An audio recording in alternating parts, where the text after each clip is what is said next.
दोस्तों, बहुत समय पहले की बात है। एक छोटे से गांव में श्याम नाम का व्यक्ति रहता था। श्याम का परिवार बहुत साधारण सा था। उनका एक छोटा सा घर था और वह दिन रात खेतों में मेहनत कर अपनी रोजी रोटी कमाता था।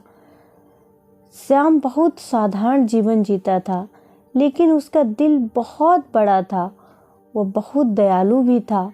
वह हमेशा दूसरों की मदद के लिए तैयार रहता था। गांव का हर कोई उसकी ईमानदारी और दयालुता की तारीफ करता था।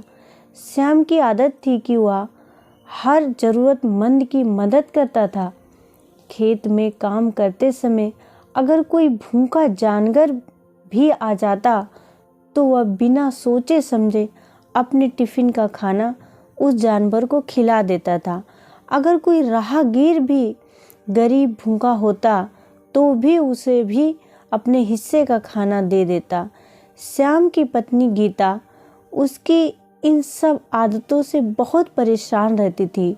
वह अक्सर उससे कहती कि तुम्हारी इस दानवीरता के चक्कर में हमारा घर खाली होता जा रहा है। खुद के और परिवार के बारे में भी सोच लिया करो। लेकिन श्याम हमेशा मुस्कुराते हुए जवाब देता, गीता, भूखा पेट सबको बड़ा दुश्मन होता है। अगर हम किसी की मदद कर सकते हैं तो क्यों ना करें। ऊपर वाला सब देखता है। एक दिन की बात है, दोपहर का समय था और श्याम घर पर आराम कर रहा था। तभी उसके दरवाजे पर एक बूढ़े साधु बाबा ने आवाज़ लगाई। उसकी आवाज़ धीमी थी, मानो बहुत थके और भूखे लग रहे थे। गीता ने उनकी आवाज़ सुनी और खिड़की से झांक कर देखा। वह बड़बड़ाई, अब ये भी आ गए। लगता है कि फिर से रसोई खाली होने वाली है। लेकिन जैसे ही श्याम ने बाबा की आवाज़ सुनी, वह तुरंत ही दरवाजे की ओर दौड़ा और उसने जैसे ही दरवाज़ा खोला तो देखा कि बहुत कमज़ोर साधु बाबा खड़े हुए हैं। उनके कपड़े बहुत मैले और चेहरे पर बहुत पसीना आ रहा है। श्याम ने तुरंत ही बाबा को घर के अंदर बुलाया और उनसे कहा, बाबा जी आप बैठिए, मैं अभी आपके लिए पानी लाता हूँ। श्याम के घर अंदर गया और तुरंत गिलास में पानी लेकर आया। उसने साधु बाबा को पानी दिया। बाबा ने पानी पीकर राहत की सांस ली। उनके चेहरे पर अजीब सी मुस्कान आ गई। साधु ने श्याम से कहा, बेटा मैंने 2 दिन से कुछ नहीं खाया है। अगर कुछ खाने को मिल जाए तो बड़ी कृपा होगी। यह सुनते ही श्याम तुरंत रसोई घर में गया। जब रसोई घर में गया तो उसने देखा कि उसकी रसोई में सिर्फ 2 ही रोटी खाने के लिए रखी थी, जो श्याम का दोपहर का खाना था। श्याम ने कुछ भी बिना सोचे समझे वह दोनों रोटियों को उठाया और साधु बाबा को देने के लिए चल पड़ा। तभी उसकी पत्नी गीता ने उसे रोक लिया और उसने गुस्से में कहा, यह तुम क्या कर रहे हो? यह रोटियां तुम्हारे लिए हैं। अगर तुम इन रोटियों को बाबा को दे दोगे तो खुद क्या भूखे रहोगे? क्या खाओगे? साधु बाबा किसी और के घर जाकर खा लेंगे हो सकता है, लेकिन हम कहाँ जाएंगे? श्याम ने अपनी पत्नी की बात सुनी और शांत सुर में कहा, गीता, भूखा पेट किसी का इंतजार नहीं करता। ये बाबा 2 दिन से भूखे हैं। अगर हम इन्हें खाना नहीं देंगे तो इनका क्या होगा? भगवान हमारा इंतजाम खुद कर देगा। गीता की आवाज़ इतनी तेज थी कि बाबा ने पूरी बात सुन ली, लेकिन बाबा शांत बैठे रहे और श्याम का इंतजार करते रहे। श्याम ने गीता की नाराज़गी को नज़रअंदाज किया और रोटी लेकर बाबा के पास गया।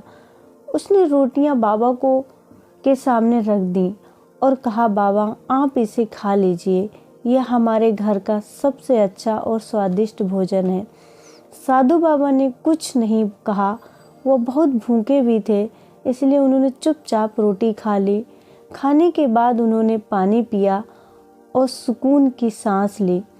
कुछ देर बाद जब साधु बाबा प्रस्थान करने के लिए उठे तो उन्होंने श्याम को अपने पास बुलाया और साधु ने अपने झोले में से एक सोने की कटोरी निकाली और श्याम को देने के लिए हाथ बढ़ाया। श्याम ने बाबा से कहा, मैं इसे नहीं ले सकता, आपकी है ये। बाबा ने कहा, बेटा, मैं पिछले हफ्ते एक राजा के घर गया था। उन्होंने यह कटोरी मुझे भिक्षा में दी थी, लेकिन यह मेरे किसी काम की नहीं है। मैं अब तक किसी ऐसे इंसान की तलाश में था जो इसके योग्य हो, और तुम बहुत ईमानदार और नेक इंसान हो, इसलिए तुम इसे रख सकते हो। तुम इसके योग्य हकदार हो। साधु ने श्याम से कहा, बेटा, यह तुम्हारे अच्छे कर्मों का फल है। हमेशा याद रखना, कर्म ही धर्म है। तुम्हें बिना फल की इच्छा किए तुम दूसरों की मदद की। आपने अपने कर्म करते रहे। भगवान हर किसी को इसके कर्मों का फल देता है। समय आने पर तुम्हारी यह दयालुता और निस्वार्थ भाव से किया गया कर्म न केवल तुम्हें बल्कि तुम्हारे परिवार को भी सुख और संतोष देगा। इस कटोरी को अपने पास रखो और इसका सदुपयोग करो, लेकिन इसे पाकर अपने जीवन की अच्छाइयों को न छोड़ना। यह केवल तुम्हारे लिए एक प्रतीक है कि भगवान हमेशा अच्छे कर्मों की सराहना करते हैं। यह कहकर साधु बाबा वहाँ से चले गए। श्याम कटोरी लिए उन्हें जाते हुए देखता रहा। उसकी आंखों में खुशी के आंसू थे। उसने मन ही मन ठान लिया, चाहे हालात कैसे भी हों, कर्म ही सच्चा धर्म है। बिना फल की इच्छा के अच्छे कर्म करने वाले व्यक्ति को भगवान किसी न किसी रूप में उसका फल जरूर देता है। इसीलिए दोस्तों, अपने कर्म अच्छे ही करें, इससे ईश्वर आपको फल अच्छा ही दे। गीता में श्री कृष्ण भगवान ने भी कहा है कि फल की इच्छा किए बिना कर्म करते जा।